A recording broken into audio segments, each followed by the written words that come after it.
Konrad already asked me a question over the phone a few days ago, and it's a very interesting one, and I thought I would start with that.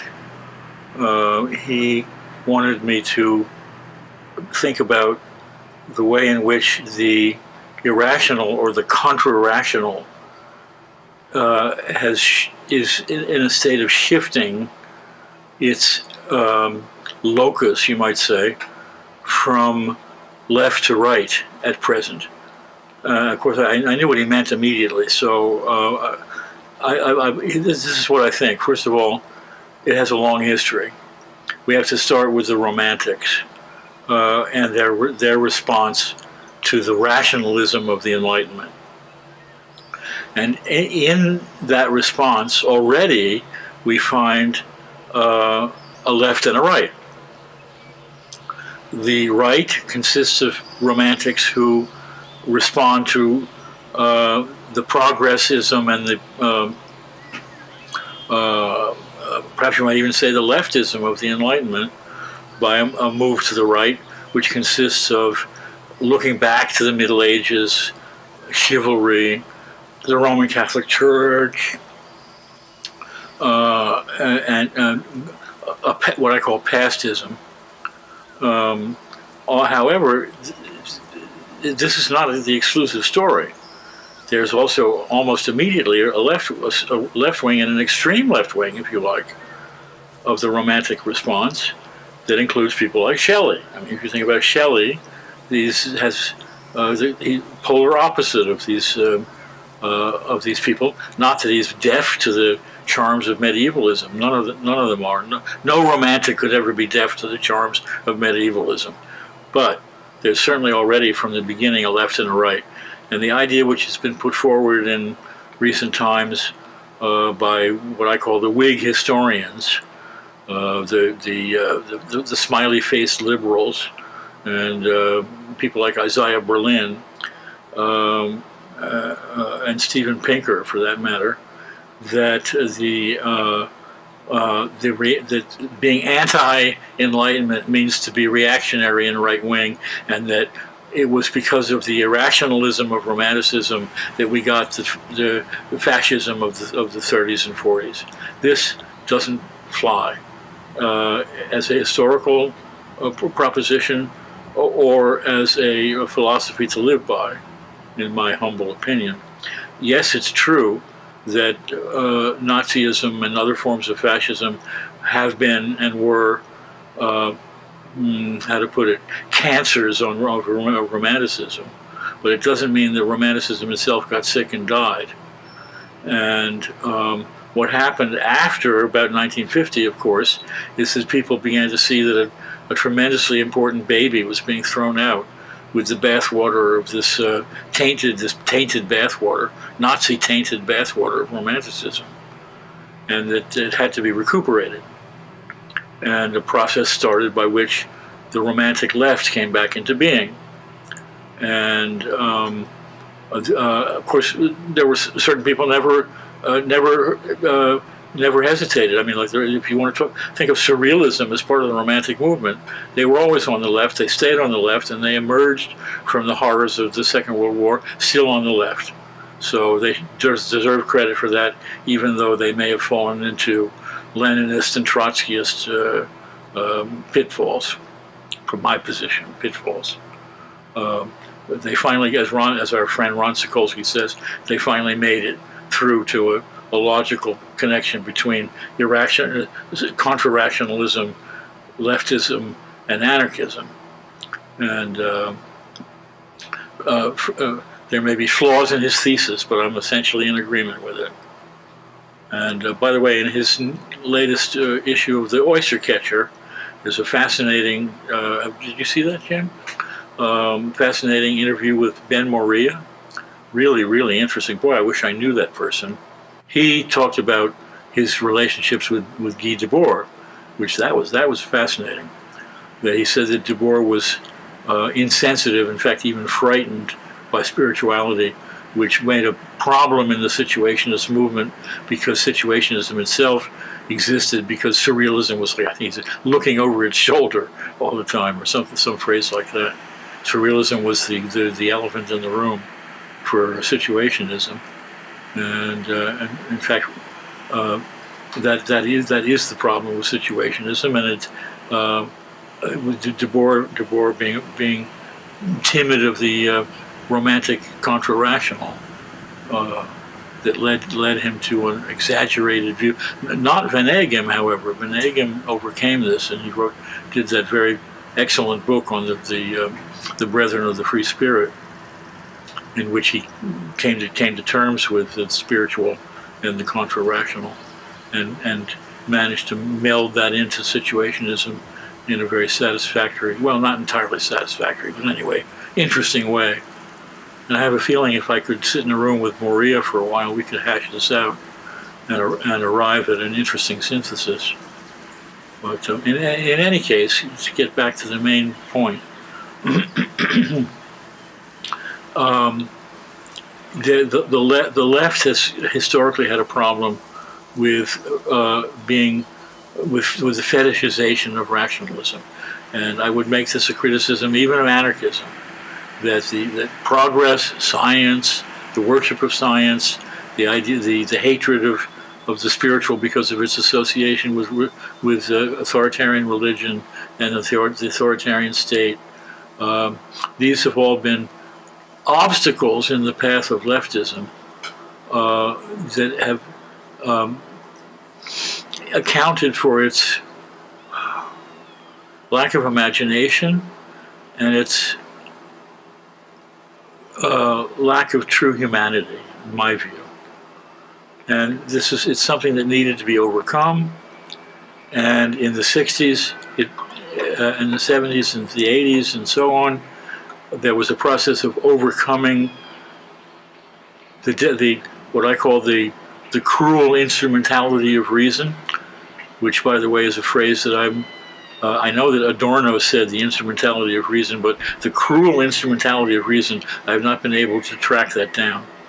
I don't know who said it, and there are people who believe that I said it, so that may be true.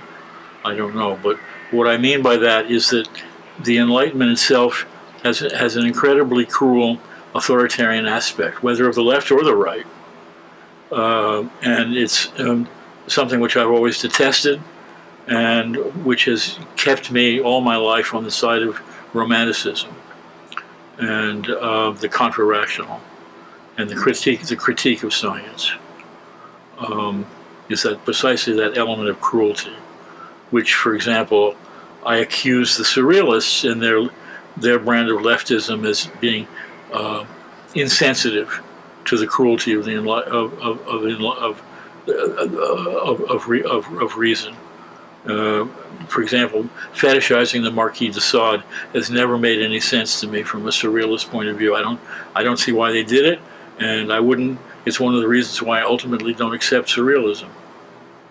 I love it, but I can't join it because I do not fetishize the Marquis de Sade or even the Comte de Lautréamont, to tell you the truth, in their unfeeling cruelty, and which was so apparent in the early surrealist films by Buñuel, and later on, Buñuel is a cruel person. He's a brilliant filmmaker, maybe one of the best, but ever, but a cruel person. It was well known that Buñuel used to go out on the streets and at night with some rough companions and wait to be solicited by homosexuals and then beat them up, fag bashing. He thought this was a good surrealist thing to do. They also did priest bashing, which is perhaps a little more amusing, but no less cruel. And I never liked this aspect of surrealism, and I don't like that aspect of the Enlightenment and of the rationalists. So that's why I consider myself to be a person of 1968. There's no getting around it. I'm of that generation, I'm of that mindset.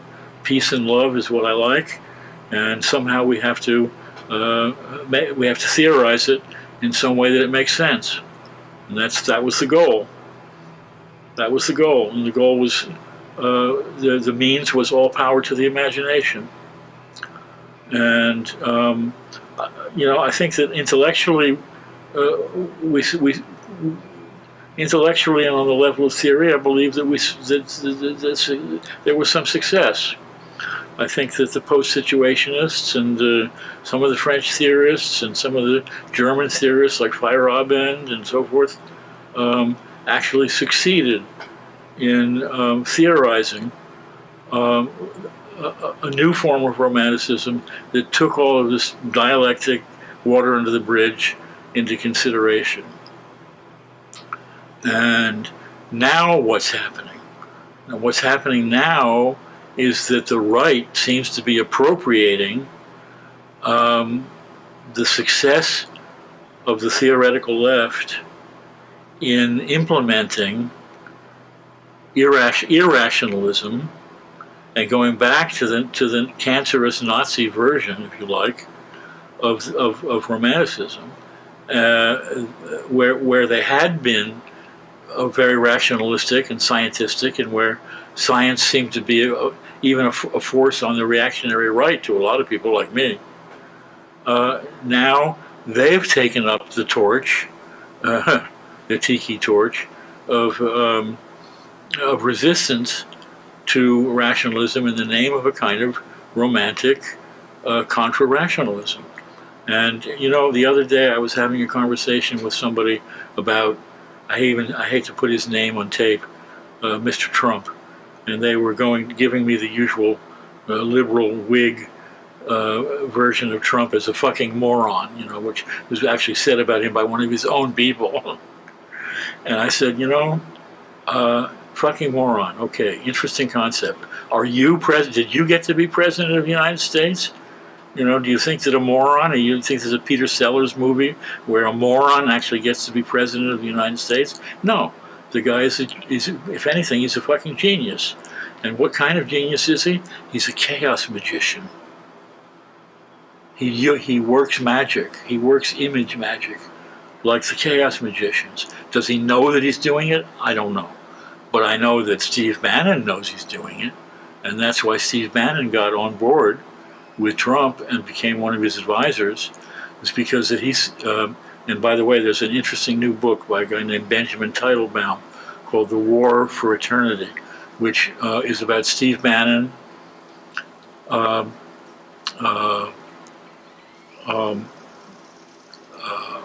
Guénon, Julius Evola, and Alexander Dugin. And it's trying to show how the European neo-traditionalism was brought into communication with right-wing populism by Bannon and Dugin. And it interprets, in this case, Trump as almost a puppet of Bannon, which I don't think is quite right. But anyway, it's an interesting, it's a really good book. He made a few mistakes about traditionalism, but nothing too terribly deleterious. So anyway, the point being that we have a crisis that we must face over the origin and fate of the imaginal and the contra-rational. Are we going to allow this appropriation? Is there anything we can do about it? And then the culminating moment for me came on January 6th, Epiphany, by the way, when the three kings came to see Mr. Jesus, when the alt-right people attacked the Capitol building, and of course the liberals all clutched their pearls and shrieked in horror, and even the leftists. And I thought to myself, what if it had been the left that had done this? What if that was anarchists swarming into the Capitol building? And I thought, God damn, I'm jealous. I thought for a while I shouldn't admit to this, and I shouldn't put it on recording. But now, I don't give a damn. I have to admit, I had a moment of envy. This should have been us. I'm sorry that 5 people got killed. I don't like what they were there for. I don't like any of it, except the fact that they did it. They had the gall and the balls to do it. But it's fascinating that there could ever be such a thing as a cross between right-wing populism and neo-traditionalism, and it's something that the left, what's left of the left, is going to have to deal with. It's a crisis. It is a crisis. It's a crisis that that kind of rhetoric should appear, not just in tired old Europe, but in, vigorous new America, which is not so fucking vigorous anymore. I have to leave it at that.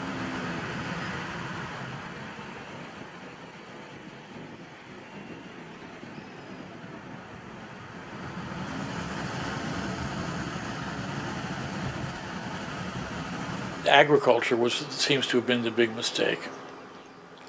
That for whatever reason agriculture was adopted, and the jury is still out on that, what it led to was social hegemony. And from there to civilization. And with writing and, permanent armies and a serf class and so forth. All of which, when we were young, you may recall, we were taught to look on as evolution. This is what humankind was meant to do. It was meant to leave the nasty, brutish, and short life of the caveman and come into the glories of civilization. What they never told us at the time, although we could have figured it out if we had any brains, was that civilization was for about 1% of the people, maybe 10% at most, and the others were the fellahin, who were expected to devote their lives to supporting that hegemonic elite in its beautiful life of art and culture, which was the great evolutionary future of humanity. And somehow the fellahin never evolved. They're still there, supporting the 1% in its beautiful, not so cultural anymore, because those people are so fucking stupid. They don't even know what culture is. Nobody's stupider than a billionaire. This is my thing. In order to be a billionaire, you have to be really a jerk, and you have to be somebody who grew up in high school reading Ayn Rand and Robert Heinlein, and that's your idea of intellectual development. That and your unbearable personal greed that drives you to get $136 billion. And do what? Escape to Mars. Technopathocracy was the term that I tried to popularize, the way I popularized TAZ. It didn't take. I've noticed a couple people using it, but it didn't catch on. It's basically the rule, what I mean by it is the rule of sick machines, or the sick rule of machines. And this is the stage, I think, that we've reached. I don't know, have I discussed in this series of talks that we've been having, have I discussed my idea that the end of the world is already happening? Well, getting back to that idea, I would say that one of the really tragic and ghastly aspects of that is that it becomes ever more difficult to do anything about the technopathocracy. That the more we go on, the more people accept that they are basically just androids. Now, this is very poignant for me because due to my medical situation, I've become even more of an android myself. But that's what they do in the medical hell realms. They make you into a half machine so that you can live forever and they can get all your money. Basically what we're looking at is a society going towards what we call artificial intelligence, which actually bears no relation to intelligence as conventionally or traditionally known. It's not intelligence. It's what I call the end run around intelligence. In other words, you don't need machines to be intelligent in the sense that R2-D2, with feelings and emotions and appreciation for art. That's human consciousness, and it's probably not synthesizable. What they care about is computational intelligence, and that doesn't depend on consciousness in any way. consciousness is no longer either necessary or viable. What good is consciousness in a world where everything is based on computation, where it's pure number? Pure number, meaning also pure money, because money is nothing other than pure number. Where the world runs on algorithms. As a medical patient, I've been forced to watch some television recently, and commercial television, and I've noticed that in almost every commercial, no matter what it's an ad for, somebody's looking at their iPhone, or showing somebody what's on their iPhone, or there's a animated mock-up of what's on the person's iPhone. You cannot get away from the screen which is on the screen which is on the screen. It's like an infinite regress, and it does not end up in human existence. It ends up in machinic existence. This is what I call the technopathocracy.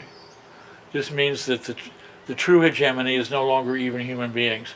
The jerks in Silicon Valley are not really in charge of anything that they think they're in charge of. They're just wage slaves of the big machine, like everybody else. Only their wages are billions, and ours are peanuts. And always will be peanuts. People are not going to get. I don't care what the Chinese say, that they've lifted everybody out of poverty. I say bullshit. They haven't lifted everybody out of poverty. They've just maybe they put a little extra rice on the table, but that doesn't mean there's no poor people in China. How could there be rich people in China if there weren't poor people? You can't have one without the other. It's like the horse and the buggy. In order to be rich and to really appreciate being rich, you must be able to look out your window and see people starving to death. It's de rigueur. You got to have it.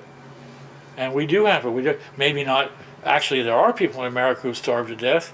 They say that 1/4 of all the children in America go to bed hungry every night. Presumably, a lot of them die of diseases related to malnutrition. I don't have figures on that, but I'm imagining it to be the case. But if America doesn't have people who are miserable enough, all we have to do is look at India. Where they're also supposed to have made everybody rich. And it's a total dirty lie. It's not true. The poor will always be with us as long as we have civilization, because that's what civilization is. It's the 1% and the 99%. It has been, and it is now. Maybe in the distant past, it was more like 10% and 90%. A little tiny bit more redistribution was going on. Not much, but at least a little.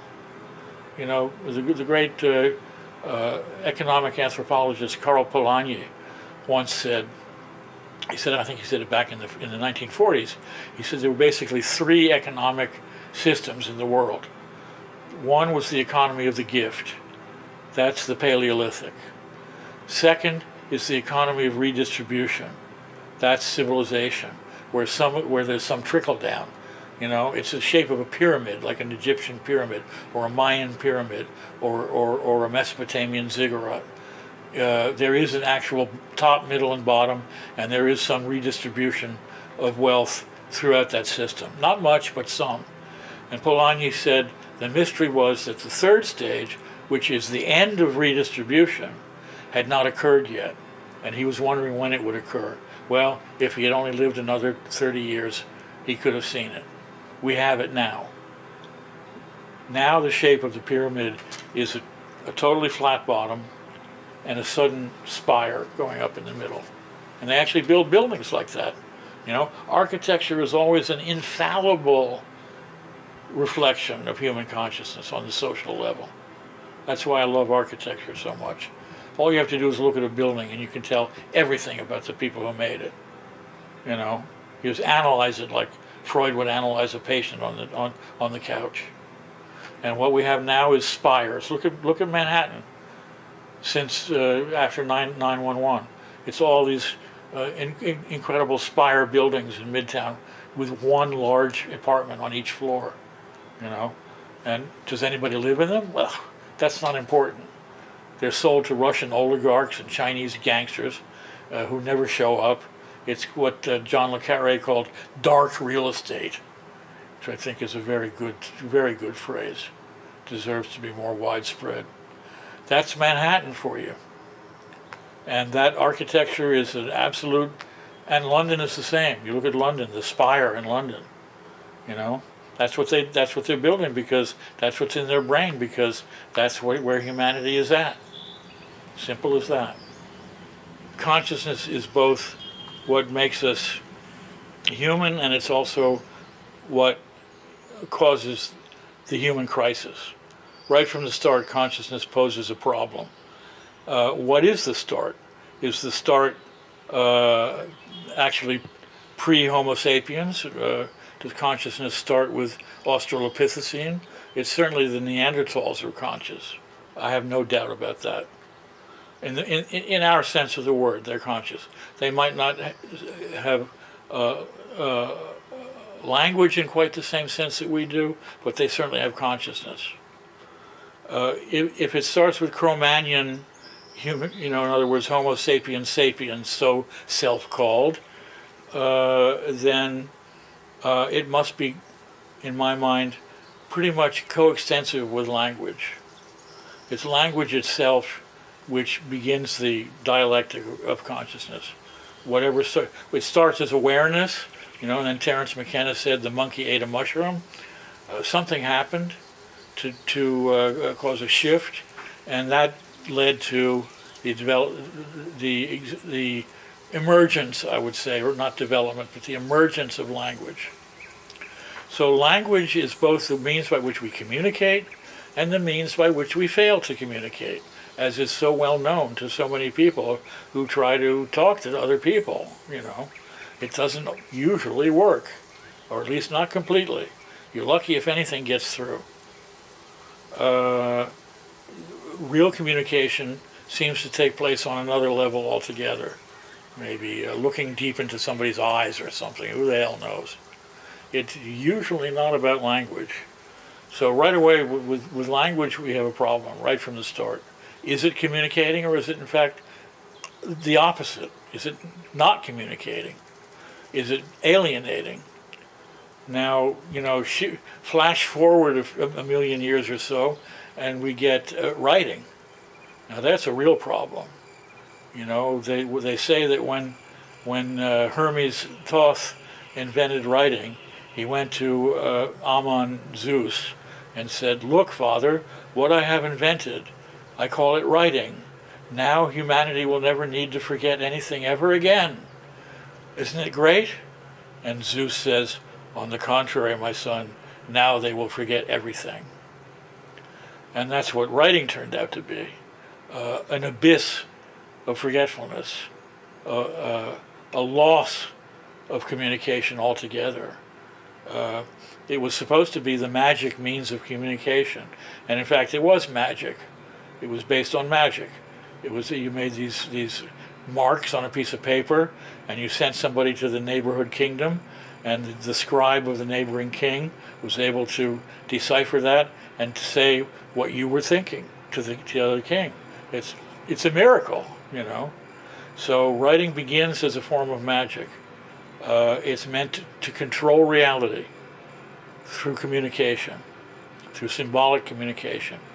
What it really does is add to the alienation of the human position, to the existentialist angst and crisis that we've always been in. We didn't need to get to the 20th century. And France, Paris, that's been there since the beginning. There's always been a crisis about communication, about really being together. And when I say that, for example, that the TAZ depends on physical presence and conviviality, that's begging the question, what is conviviality? Is there any such thing, really? Is there any such thing as communication? Is there any such thing as consciousness, for that matter? People argue this is a big argument in consciousness studies today. Is consciousness something real, or is it just an epiphenomenon of flashing neurons? There are plenty of people who will tell you it's nothing. It's just an epiphenomenon. It doesn't compute. You don't need it, and it doesn't really exist. I, on the contrary, think that it does exist. I think there is such a thing as consciousness. It's problematic, very problematic, but it exists. And there's a history of it. It develops in certain ways over the course of human history, which is really very short when you come right down to it, but it can be divided into periods.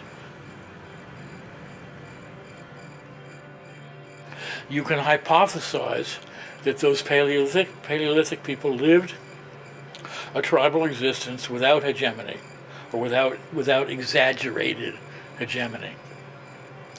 And if there was a leadership concept, it was temporary, as it was, for example, amongst the Plains Indians in North America, where a war leader would be chosen typically by the grandmothers of the tribe. And once the war was over, the grandmothers would depose that leader. And if he tried to maintain power, somebody would push him off a cliff. This is what Georges Dumézil was talking about when he talked about the melancholy of the warrior in traditional context. The warrior spends his life defending the tribe and then ends up with nothing. Why? Because whatever he wins, he must redistribute it to the whole tribe. This is the whole idea about the sacrifice. This is a whole complex of ideas which I could get into, but it would take hours and hours to explain. The sacrifice is the sharing of the game that one person or a small group of people gets. They bring it back to the tribe, and everybody gets a slice. You know, the hunter does not keep it all for himself and his family. He shares it with everybody. And if he doesn't, boy, is he in trouble. And you can see this working itself out in situation after situation after situation, from which I deduce that it is possible to read archaeology and come up with an ancient anthropology that's valid to a certain extent. And so I would say that the consciousness of the Paleolithic consciousness differs in some way having to do with values from the civilizational consciousness, which is based on a rejection of the old shamano-pagano spiritual concepts that made everybody basically and roughly equal in terms of the goodies of society, to a new form of consciousness typified for me by Mesopotamian mythology, which Abdullah Öcalan also got onto in a very interesting way, that the gods there's been a revolution in heaven, if not on earth. There's been a revolution in heaven, and now the chief gods have declared that humanity exists only to be their slaves, the slaves of the gods. This is what the fall of Tiamat, the chaos goddess of chaos, the ocean goddess who represents chaos in the Enuma Elish, the Mesopotamian creation myth. And she is replaced by Marduk, who is probably related to Mars, not only etymologically, but certainly in personality. He's the big masculine patriarchal war god, and he says human beings are just basically made out of blood and shit by the gods to be their slaves. Now, what does that mean in terms of life on Earth? It means the representatives of the gods, the priesthood, and the royalty, which are the same thing in ancient Mesopotamia, in Sumer, that everybody is created to be the slave of the Lugala, the high priest, who is also the king. And from this we get the beginnings of civilization, which always, or anywhere, wherever we see it emerging in this so-called evolutionary way, it always involves mass murder and human sacrifice. If you look at the archaeological remains from Ur III, like Sir James Woolley did in his famous book about Ur, you find massive amounts of people who were thrown in the tomb with the king or the high priest to die of suffocation so that they could serve him in the afterlife. Same thing in Egypt, same thing in the Kurgan people, the early Indo-Europeans. As far as I know, same thing everywhere. Then the kings realized this is economically not such a great idea. We shouldn't kill off all the poor people. We should save them so that they can slave for us. And then you get basically modern society. Now we have modern society as we know it. Because not much has changed except at the technological level. As technology changes, of course, consciousness changes. It's a feedback situation. Consciousness changes, then technology changes consciousness, and so forth and so on, until we get to the point of the technopathocracy. And we get to the point, first, of what I call bourgeois consciousness, which is where you have an entire class of people who are convinced that they have inherited the sacred role of the king themselves. That's what the great revolutions, the American and the French Revolution, were about. It's the bourgeoisie seizing the power of royalty and the aristocracy for themselves and saying, now we're the leaders, we're the rulers. And that consciousness leads towards what we think of as middle-class culture. It leads towards an exacerbated self-consciousness and obsession with self-care, which is a stage that we're very much in now in America, where everybody in the middle class is obsessed with well-being and wellness and health and, bringing up their children in silos, the helicopter parent syndrome, all this kind of intense self-care, not of humanity, but of you, your family, and your class. That's what I call bourgeois consciousness. Beyond that, when you add the really modern technology to that, it turns out you can do without consciousness altogether. You don't need consciousness. What the fuck good is consciousness? It doesn't buy anybody any hot dogs. But if I were to try to expand on it, I would say that it is the ruling consciousness. It doesn't. It both on the so-called left and the so-called right are essentially middle-class culture. It's more poignant, perhaps, on the so-called left, where you have the liberal elite who really, really, truly believe that they are enlightened, that they know all the answers, that science is the new God, that we trust in science, that science never did anything wrong. A proposition which I find mind-bogglingly stupid. How can anybody think that science never did anything wrong? Who do you think caused global warming? Okay, was it automobiles? Okay, who invented automobiles? Technicians. Who told the technicians how to do it? Scientists. Scientists cannot escape their moral investment in the end of the world. They're just as guilty as everybody else. And the society which worships them and thinks that all answers flow from rationality and science is a doomed society. And that's why the end of the world has already started, because of the idiotic belief that rationality is the answer to everything. Right? What is rationality? Rationality is basically counting. What is counting? Counting is money. What is the answer to everything? Money.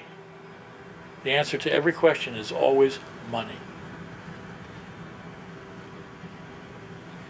The big discovery was you didn't have to do it through force. You didn't have to keep killing people and throwing them in the king's tomb to suffocate. All you had to do was get them so deeply in debt that they could never get out. And the temptation is, yeah, you can have your little farm, and we'll loan you these three bars of silver, and all you have to do is next year, it's 33% interest you owe us. Oh, great deal, We'll do that. And so you have, this is how hegemony emerges literally through money. Or, as Ezra Pound called it, so disastrously, usury. What is usury? Usury is the unfair sale of money to other people. The sale of money to other people at an unfair rate. As Benjamin Franklin said in Poor Richard's Almanac, the miracle of money was that money begets money. I guess he thought that was a wonderful thing. I don't think he was being critical. He thought that usury was a miracle. And in fact, I call usury the magic of money. It makes money out of nothing. In fact, I call it, since money is dead, I call it the sexuality of the dead. Money reproduces itself. It must be sexual. But it's dead, so it must be the sexuality of the dead. And that's the economic system that we're basically living in and have been living in since ancient Sumeria. Now, if that isn't magic, then there is no magic. If the king can say, "Let there be money," and lo, there was money, I don't know what else magic could possibly be. Money is proof that magic works. You don't need any other proof. I sometimes say the problem with magic is that it doesn't work, but that's not the point. And anyway, sometimes it does. The point is that when you run the world on the basis of magic, it's very different than running it on the basis of rationality. So it doesn't matter whether it works or not. The question is, are you running the world on that basis? The second point is that sometimes magic works. And the one big overriding, clear-cut, fantastically obvious example is money. And in recent years, since 1973, it's a very recent development, even the last physical tie to gold. What was gold? Gold is nothing. Gold is just a metal. You can't eat it, you can't smoke it, you can't shove it up your ass and get calories from it. It's purely symbolic. Gold and silver symbolize sun and moon. That's why the price ratio is always around 14 to 1. Because that's the cycle of the moon to the sun. It has no other reason for it. It's not about the rarity of gold. Gold is not rare. There's way more of it than they can use. They have to put it back in the earth so that people can't use it. So that the gold, which is upside, sitting in bank vaults, will have some value, which it still does, but it's not monetary value in the strict sense of the term.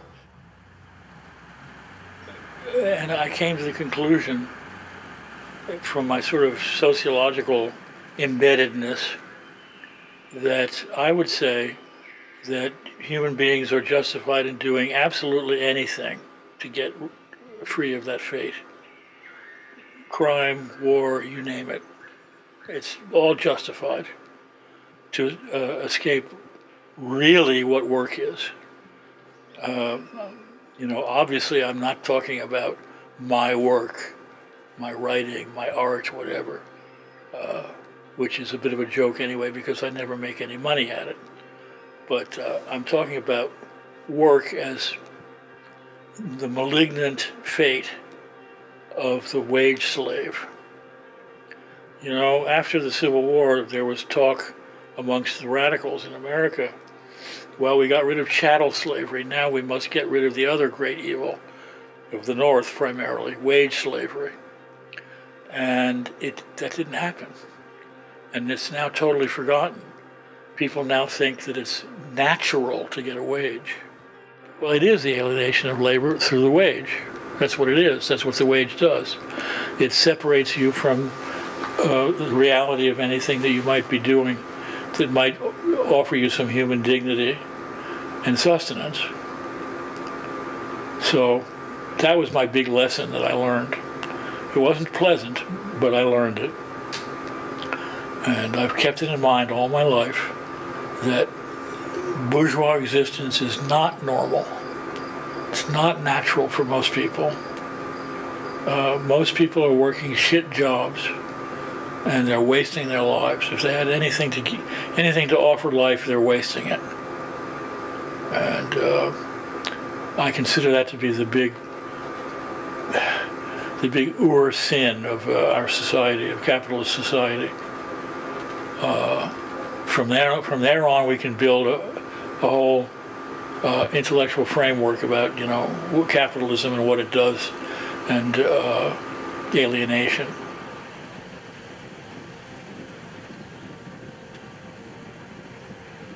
It had occurred to me that I was tired of sitting around waiting for the revolution. I thought that the revolution was going to happen in 1968. It didn't happen.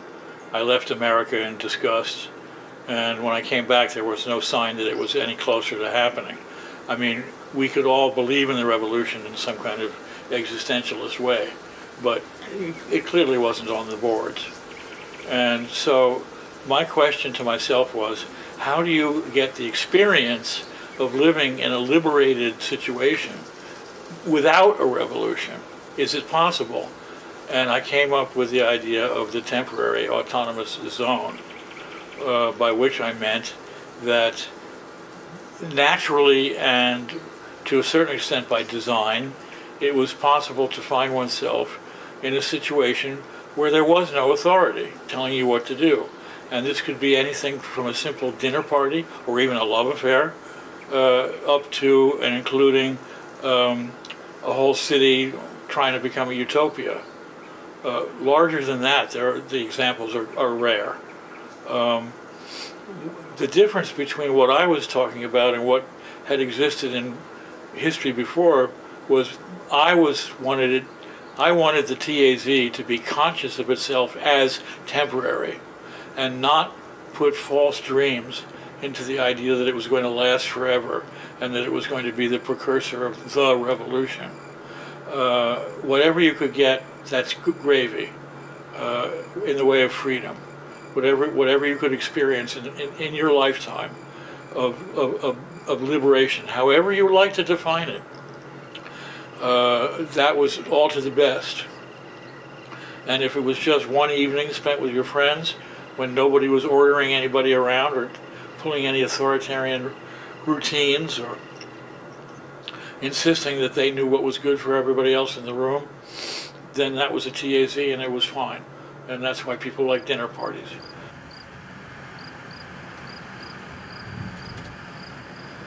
You also asked about Pirate Utopias, which is the title of one of my books, in which I hypothesized that one of the existences of the TAZ in the past was where pirates moved on shore, taking their treasure with them, and led the glorious life for as long as their treasure would last. So Port Royal in Jamaica was one of these places, and there was 2 or 3 in Madagascar, where they retired from the sea, or at least temporarily, and married native women typically, and their descendants still live in Madagascar. They're called the Children of the Pirates. They're still there. So these were probably, everyone knew that these were not going to last forever. And so they were, in a sense, temporary autonomous zones.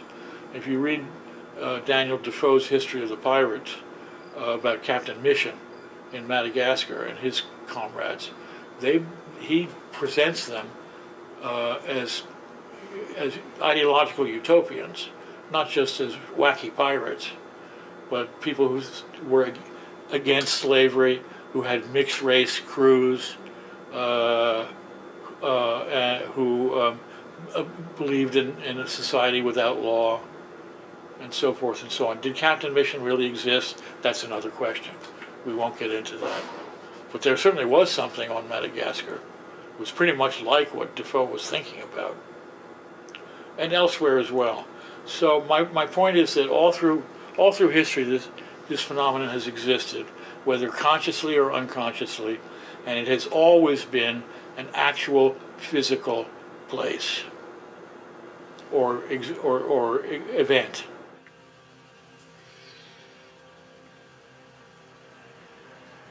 Well, one of my little aphorisms is, magic doesn't work, but that's not the point. And also, magic does work sometimes. I've seen it often enough myself, from Afghanistan to New York, that sometimes it works. But even if it doesn't work, that's not the point. The point would be peak experience, in Colin Wilson's terms again. In other words, to use magic as a way to augment one's ontological and epistemological status for oneself, if I can put it that way. This could lead to ecstasy, or it could lead to a cool, clear, intellectual whatever. You know, it could lead to all sorts of things. It could even lead to magic that works. But that's not the point. The point is to take an active part in the great, ancient, and most ancient of all traditions, which is the idea that the world is alive and everything in the world is alive. Everything in the world is aware, and many things are conscious that you didn't think were conscious. And that things can change into other things. And that there is such a reality as the spirit, although we don't know how to define it. And that it's worth going after, going after ecstatic or hyper-valuable mental states for their own sake. Life is in love with life. It doesn't matter. I hate above almost everything the scientific attitude that, it's all just a big cosmic accident. Life is just an epiphenomenon of something that's a big accident. It doesn't mean anything. It has no meaning. But don't worry, kids. You can still have a sense of wonder. What this is supposed to mean, I don't know. It's like you're supposed to console yourself with the fact that the universe has been dephlogisticated and fucked, with the idea that things are pretty weird, and isn't that wonderful?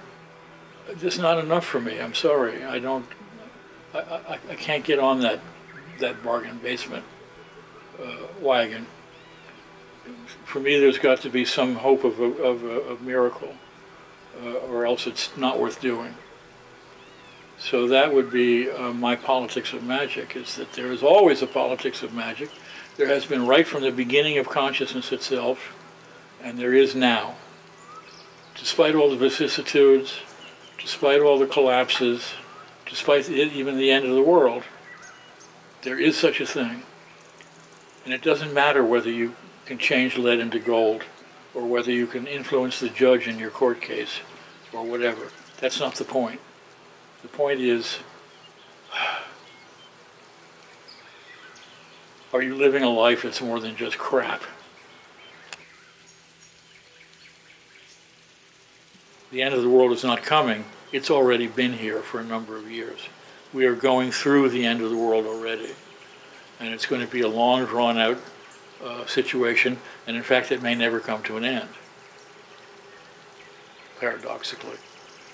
The date that I choose, fairly arbitrarily, is 1945, because I was born in that year, and that was the year of the atomic bomb, when human beings realized for the first time that they could destroy the entire world by pushing a button. If that isn't the end of the world, I don't know, it's pretty severe. Maybe it's before that. Maybe it's civilization itself was the problem, as the neo-primitivist anarchists say. And there's a good argument for that. Maybe it's language itself is the problem. Maybe we should never have started using language, because it's a kind of mediation that takes away the immediacy of life. But whatever. The end of the world, to me, starts in my own lifetime, and has only gotten more and more evident during the 75 years that I've been alive, such that now I think many people are able to see it, except that like thinkers like Bill McKibben, they're able to see it, but they refuse to see it. They say, but we still have 10 years. We must all change our consciousness and pull together and make sure that we get the temperature down to 1.5. And so he claims to be an optimist, and they all claim to be optimists, because if you don't claim to be an optimist, nobody's going to listen to you, and they're not going to buy your book. Apparently, there are some people who have gone all the way into pessimism, like the whole Dark Mountain group, for example, who were sort of disciples of Robinson Jeffers, and who say, yes, the end of the world is underway. There's nothing to be done about it except to live one's life in some authentic, try to live one's life in some authentic way, even though it's all going down the drain. And that's, actually there's a supposed hadith, whether it's authentic or not, I don't know, where the prophet is supposed to have said, even if you know you're going to die tomorrow, plant a tree. And even if you know that you're going to live forever, repent now.